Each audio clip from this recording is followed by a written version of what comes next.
Assalamualaikum warahmatullahi wabarakatuh. Salam sejahtera buat kita semua Baiklah, dalam video ini kami akan membahas tentang 5 poin. mengenai persoalan dalam perbandingan hukum pidana. Perkenalkan, nama saya Desma Wita dan rekan saya. Andreas Leonardo Sirait.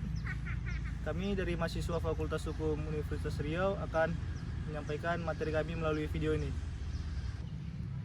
Pembahasan yang kedua yaitu tentang penjelasan tentang perbandingan hukum sebagai disiplin ilmu dan perbandingan hukum sebagai metode.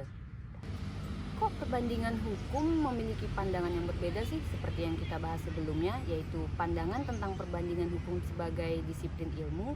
Hal ini bermaksud kepada ilmu hukum yang bertujuan mengemukakan persamaan dan perbedaan, serta menemukan pula hubungan erat antara berbagai sistem-sistem hukum, serta melihat perbandingan lembaga-lembaga hukum dan konsep-konsep secara mencoba menentukan suatu penyelesaian atas suatu masalah-masalah tertentu dalam sistem-sistem hukum yang bermaksud dengan tujuan seperti pembaharuan hukum,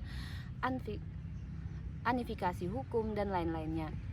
Hal tersebut dikemukakan oleh Orucu, yaitu tentang perbandingan hukum merupakan cabang dari ilmu hukum, dan karena itu lebih tepat menggunakan istilah perbandingan hukum daripada istilah hukum perbandingan, serta perbandingan hukum hanya nama lain untuk ilmu hukum yang merupakan bagian yang menyatu dari suatu ilmu sosial. Atau seperti cabang ilmu hukum lainnya, perbandingan hukum memiliki wawasan yang universal sekalipun caranya berlainan. Masalah keadilan pada dasarnya sama menurut waktu dan tempat di seluruh dunia. Itu apa sih yang dimaksud dengan perbandingan hukum sebagai metode? Perbandingan hukum merupakan metode penyelidikan dengan tujuan untuk memperoleh pengetahuan yang lebih dalam tentang bahan hukum tertentu. Perbandingan hukum bukanlah perangkat peraturan dari asas-asas hukum dan bukan suatu cabang hukum, melainkan merupakan teknik untuk menghadapi unsur hukum asing dari suatu masalah hukum. Hal ini dikemukakan oleh produk B. Schlesinger. Serta perbandingan hukum adalah suatu metode yang membandingkan sistem, dan perbandingan tersebut menghasilkan data sistem hukum yang dibandingkan. Perbandingan hukum tidak lain merupakan suatu metode, yaitu perbandingan yang dapat digunakan dalam semua cabang hukum.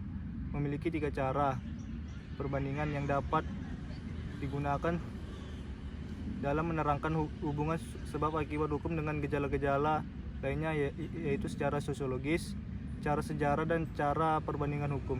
Dan juga perbandingan hukum adalah perbandingan dari jiwa dan gaya dari sistem hukum yang berbeda-beda, atau lembaga-lembaga hukum yang berbeda-beda, atau penyelesaian masalah hukum yang dapat perbandingan dalam sistem hukum yang berbeda-beda.